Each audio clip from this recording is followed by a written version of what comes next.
श्री सद्गुरुदेव भगवान की जय। सोई पावन सोई सुभग शरीरा, जो तन पाई भजिय रघुबीरा। श्री राम जय राम जय जय राम। नर समान नहीं कवनौ देहि, जीव चराचर मांगत तेहि। नर तन पाई विषय मन देहि, पलटी सुधाते सठ बिस लेहि। बोलिए श्री सद्गुरुदेव भगवान की जय। ठीक है ना। तो सज्जनों, आज बहुत ही सुंदर प्रसंग है कि एक पंडित जी थे, पीपल के वृक्ष के नीचे बैठ के ध्यान धर रहे थे। ऊपर से एक टिटहरी पक्षी ने, पक्षियों की आदत बड़ी खराब होती है, नीचे जहां कोई बैठा रहता है तो ऊपर से पैखाना बीट हग देते हैं। तो पंडित जी बैठे हुए थे, ऊपर से वो मल मूत्र का त्याग कर दिया, उनके सिर पर गिरा। वो क्रोधित हो गए, बोले जला के भस्म कर दूंगा। पानी निकाले कमंडल से, मारे टिटहरी जल के भस्म हो गया। पंडित जी को लगा अब तो मेरी तपस्या साधना में बल आ चुका है। मन में अभिमान हो गया। प्रतिदिन वो भिक्षाटन करते थे, एक घर भोजन करते थे, ऐसा नियम उन्होंने बना रखा था। इस कहानी से आपको यही प्रेरणा मिलेगी कि आप महानता को कैसे प्राप्त करेंगे। अगर पूरी कहानी आपने सुना तो अवश्य ही आपको कुछ समझने सीखने को इसमें मिलेगा, क्योंकि पूरी बातें सुनने पर ही पूरा नॉलेज आदमी को मिलता है, मनुष्य को मिलता है। आधा ज्ञान आधा पेट भोजन नुकसान के सिवा फायदा नहीं करता है। तो सुबह हुआ, भिक्षाटन के लिए निकले तो पहला घर, क्योंकि एक ही घर जाते ही थे, गांव का पहला घर था। गए वहां पर, भिक्षाम देही कर आवाज लगाई तो अंदर से जो गृहिणी माता जी थी वो निकली। बोली ठीक है पंडित जी, मैं आपको लेके भिक्षा आ रही हूं। तब तक गई कि पीछे के दरवाजे से उसके पति आ गए। अब पति की बहुत सेवा करती थी, पति को परमेश्वर मानती थी। हमारे यहाँ सनातन संस्कृति में पति परमेश्वर होता है। जब से हम लोग मॉडर्न संस्कृति अपनाने लगे, तब से तलाक, सुसाइड, तमाम तरह एक शादी से दो शादी करना इत्यादि ये सब हो रहा है। लेकिन जब से सनातन से हम लोगों ने नाता तोड़ा तभी से, नहीं तो माता पार्वती जी ने भी भारतीय संस्कृति की नारी को सीख दी, माता सीता ने सीख दी, नर्मदा ने सीख दी, सती अनसुईया ने सीख दी। और भारतीय नारी को उसी तरह से रहना है। माता पार्वती कहती हैं बरहूं शंभु न तरहूं कुंवारी कोटि, जन्म तक रगड़ी हमारी। तो सती का बोलबाला सदैव भारत में रहा है और जितनी भी सतियां हुई हैं अपने पति परमेश्वर की सेवा करके ही हुई हैं।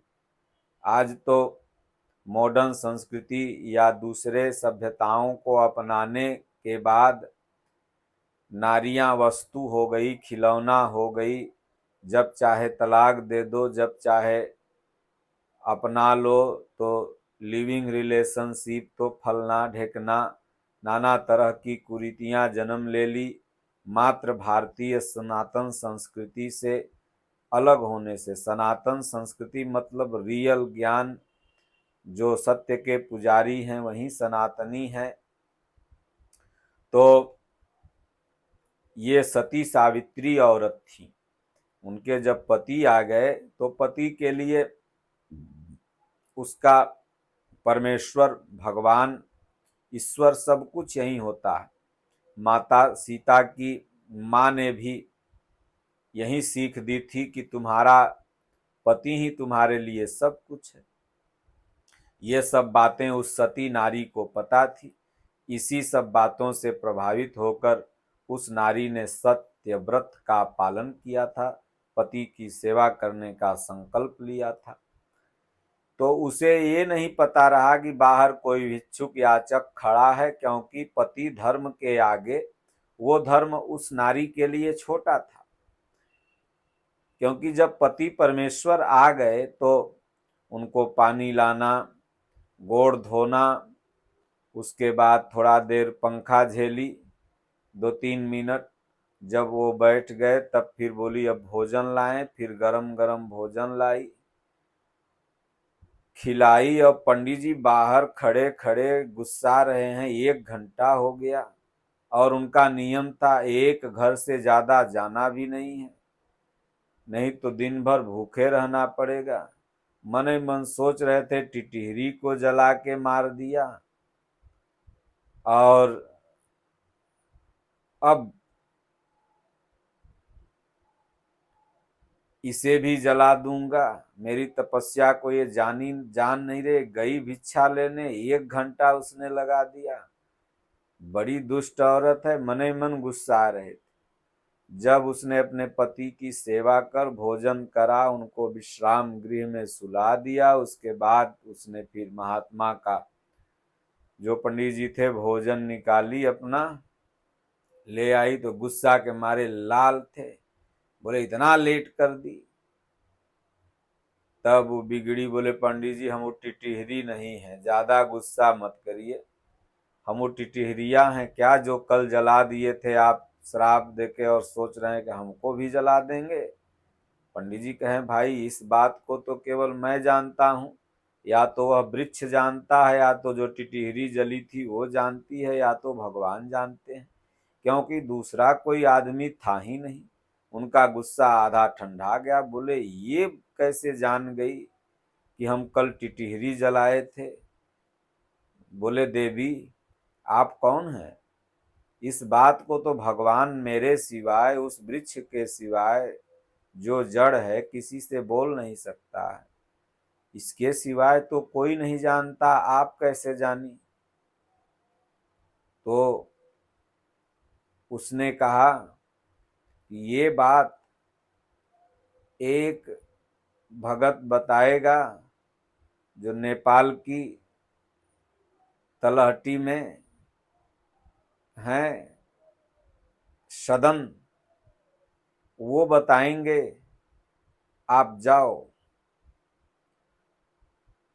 अब बेचारे सोचे भाई सदन कोई अच्छे महापुरुष होंगे, इसके गुरु होंगे, ये बोल रही है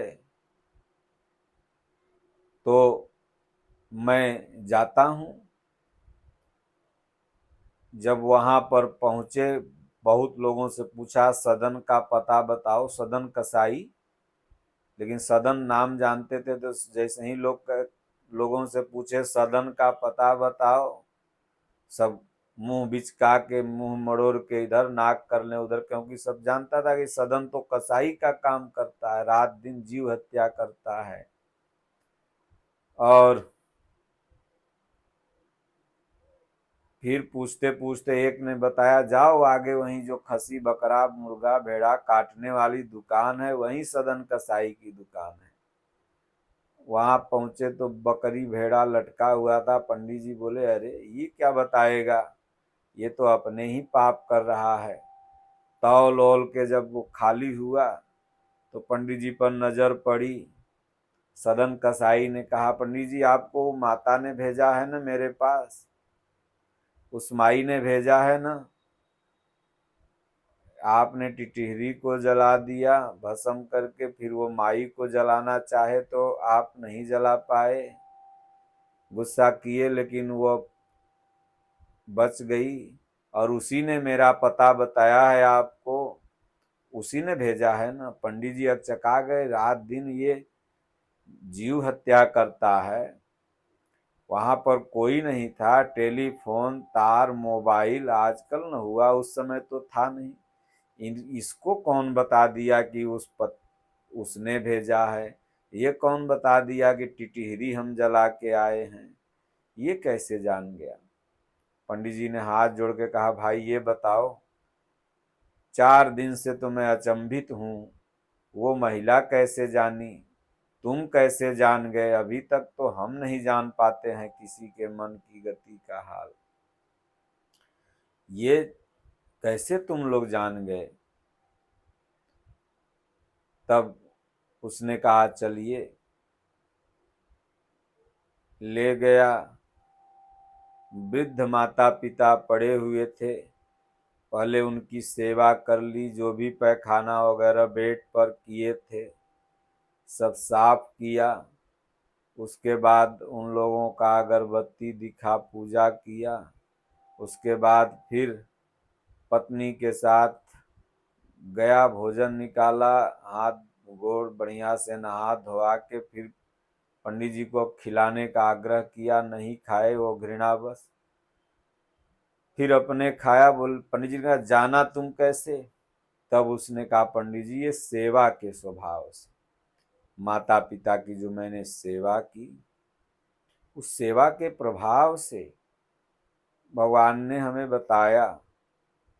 आजकल के बाबा लोग जैसे नहीं कि पर्ची निकाल रहे हैं छाप रहे हैं और सबके मन की गति पढ़ ले रहे हैं, किसी किसी का सही हो जा रहा है, किसी किसी का गलत हो जा रहा है। और क्या बीमारी है, धन आएगा कि नहीं आएगा, ये होगे कि नहीं होगे, ये सब चीजें बताते हैं। ये आडंबर है, एक ट्रिक है। वास्तव में जो सेवा भाव करता है वो जानता भी है, बताता भी नहीं, बता दिया तो उसका व्यवस्था बताता है कि मैं कैसे जाना। तो ये लोग तो ये नहीं बताएंगे कि तुम भी कैसे जान पाओगे इस चीज को जैसे मैं जान रहा हूं, केवल कहेंगे मैं जानता हूं। आज तक इतने ट्रिक वाले हैं, अब तो 10 हो गए हैं सोशल मीडिया में, सब पर्चियां निकाल रहे हैं लिख लिख करके बैठ बैठ के। तो पंडित जी ने कहा, वो औरत कैसे जानी। तो उसने कहा कि औरत जो घर में गई तो उसका पति आ गया, वो सेवा करने लगी पति परमेश्वर का, अपने पति व्रत धर्म की वजह से उसने उस प्रभाव को जाना, आपके कृत्य को जाना। मैं अपने मातृ पितृ भक्ति की वजह से आपके संस्कार स्वभाव को जाना।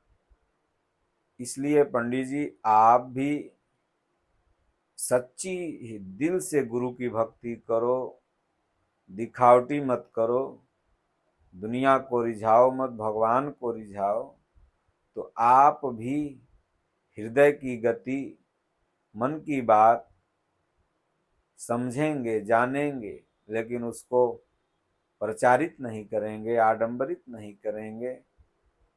उसी दिन से पंडित जी गुरु महाराज के पास गए, जाति पाति छोड़ करके सच्चे भाव से दिल से भजन करने लगे, क्रोध का परित्याग कर।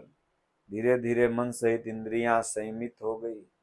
भगवान हृदय से जब रति हो जाते हैं तो आगे पीछे की बताते हैं। हमारे स्वामी जी कहा करते हैं, भगवान 12 आना हृदय से बताते हैं, 4 आना बाहर से बताते हैं। और जब वो साधक जानने लगता है तो बहुत छिप के रहता है। छिप के भजन करने का आदेश भगवान श्री कृष्ण ने भी गीता में दिया है। प्रकृति को उन्होंने जुआ कहा, ठगनी कहा, और इससे बच के साधक को साधना करनी है। एक समय ऐसा आता है कि भगवान ही खुद रिद्धि सिद्धि का प्रचार करते हैं। जैसे भगवान बुद्ध बहुत छिप के साधना कर रहे थे, लेकिन जब समय आया तो भगवान ने कहा जाओ अल्प मल वालों का उद्धार करो। भगवान बुद्ध ने कहा मैं अल्प मल वालों को पहचानूंगा कैसे प्रभु? उन्होंने कहा जाओ भजन करो, अपने आप पहुंच जाएंगे आपके पास और उनका कल्याण हो जाएगा। जो भी महापुरुष, जैसे हमारे पूज्य गुरुदेव भगवान ने कहा गीता लिखो। जब गीता पर टीका महाराज जी ने लिख दिया, जो भी यथार्थ गीता पढ़ते हैं आधी साधना तो उन्हें पढ़ते ही मिल जाती है। कैसे भजन करें, कैसे नाम जपें, कैसे ध्यान धरें, ईश्वर कहाँ रहता है, योग क्या है, यज्ञ क्या है, ध्यान क्या है, पूजा किसकी करें, फर्स्ट ऐड आपको पहले ही मिल जाता है। फिर दूसरा महाराज जी का दर्शन हुआ तो और प्रभाव आपके मन पर पड़ता है। धीरे धीरे आपकी साधना गति पकड़ लेती है, भगवान उठाने बैठाने लगते हैं। तो भगवान ने यथार्थ गीता लिखवाई, जो भी लोग पढ़ा उस पर चलने का, ध्यान धरने का तरीका समझ गया, सीख गया। जितने भी महापुरुष हुए, भगवान कहते हैं कि अब समाज में कल्याण का सूत्रपात तुम्हारे द्वारा किस तरह से होगा। भगवान उनकी व्यवस्था बना करके करते हैं, और अपने मन गढ़ंत से जो चलता है तो फिर वो नहीं पार पा पाता, एक दो जन्म की पटकनी खानी पड़ती है। इसलिए सज्जनों, निष्ठापूर्वक गृहस्थ धर्म का क्या धर्म है, माताओं का क्या धर्म है कि पति की सेवा। अगर आप गृहस्थ धर्म में हैं, पति पत्नी में हैं, तो आप अपने पति को परमेश्वर मानिए। क्यों न आपके दरवाजे पर भगवान ही आके, नारायण ही आके खड़े हो जाएं, लेकिन पहले आप अपने पति की सेवा, आज्ञा भाव को रखिए। पिता के लिए उसका पुत्र धर्म, और पुत्र धर्म के लिए पिता का धर्म। पुत्र का धर्म है पिता की हर आज्ञा का पालन करना। पिता का धर्म है कि ऐसा कोई चीज न करे जिससे उसका पुत्र सीखे। अब आजकल के पिता सब दारू पी के अपने आएगा और बेटवा को उपदेश देगा, बेटा तुम दारू मत पीना, तुम गांजा मत पीना। तो कहाँ से बेटवा तुम्हारा मानेगा? तुम दारू पी के आ रहा है, मुर्गा खा के आ रहा है, बेटवा को मना कर रहा है, तो फिर बेटा भी वैसे करने लगेगा। इसलिए पिता का धर्म है कि अब बेटा के लिए अपने दुर्गुणों का त्याग करे, तब वो बेटा उसके सद्गुण को सीखेगा कि मेरा पिताजी ऐसे हैं तो मैं भी ऐसा बनूं। पिताजी नशाबाज रहेगा तो बेटो 18 साल का होते होते वो चरस, अफीम, गांजा, दारू घींचने लगेगा। तो इसलिए जैसा पिता वैसा पुत्र। माँ का धर्म है बेटी को रखे, सदविचार से कुविचार उसको नहीं आने दे।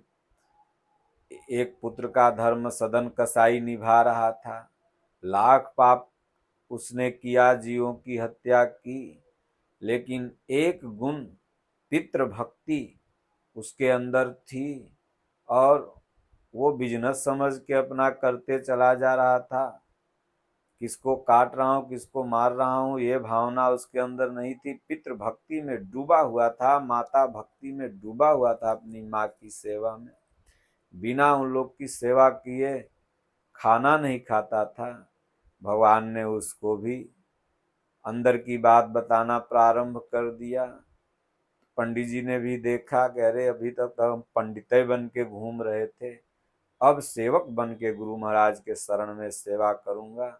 फिर धीरे से इनकी भी भक्ति का उत्थान हो गया। इसलिए आप जहां हैं वहां निष्ठा पूर्वक, श्रद्धा पूर्वक, काम क्रोध लोभ मोह राग द्वेष का परित्याग करके भगवान का भजन करोगे तो भगवान कल्याण करेंगे। आपको भी आंतरिक शक्ति प्रदान करेंगे, लेकिन उस शक्ति का ढिढोरा पीटोगे, सिद्धि नष्ट हो जाएगी, फिर 2 कौड़ी के हो जाओगे, कहीं रोने को आंसू नहीं मिलेगा। इसलिए सिद्धियां प्रदर्शन की वस्तु नहीं होती है, सिद्धियां होती है अपने कल्याण के लिए। और कोई जीव अगर थोड़ा भटक रहा है, संशय में पड़ रहा है, तो महापुरुष हल्का सा चमत्कार दिखा देते हैं। जैसे दादा गुरु महाराज को प्रभात फेरी में भगवान ने उस दिन ये गए नहीं, फिर भी सीताराम की आवाज़ चारों तरफ सुनाई पड़ी गांव में। लोगों ने कहा महाराज आज आप तो आए नहीं, आप आए किस रास्ते से चले गए, दिखाई नहीं दिए हम लोगों को। दादा गुरु महाराज ने सोचा मैं तो गया नहीं था, ये लोग मजाक कर रहे हैं, लेकिन हर गली में यही लोग बोले। जो भी लोग जाएं आश्रम में, बोले महाराज कब चले गए, किस रास्ते से आप चले गए, आवाज तो बड़ी मधुर सुनाई दे रही थी, आप दिखाई नहीं पड़े, हम लोग तो इंतजार ही कर रहे थे। दादा गुरु महाराज ने कहा वो भगवान ने हमारे बदले में कीर्तन कर दिया। उस दिन से और विश्वास अटूट हो गया। बोले आज से कीर्तन बंद, आज से मैं डूब के भजन करूंगा, चिंतन करूंगा लगन श्रद्धा से। भगवान को मैंने कष्ट दे दिया, मेरे नियम को पालन करने के लिए भगवान को कष्ट उठाना पड़ा। इसलिए सज्जनों, सिद्धियां प्रदर्शन की वस्तु नहीं, अपने विश्वास को मजबूत करने की वस्तु है। एक तरीका है, इसलिए भजन करें, ध्यान धरें, गीता का पाठ करें। गीता की हिंदी टीका यथार्थ गीता है, उसका अवश्य अनुशीलन करें। बोलिए श्री सद्गुरुदेव भगवान की जय।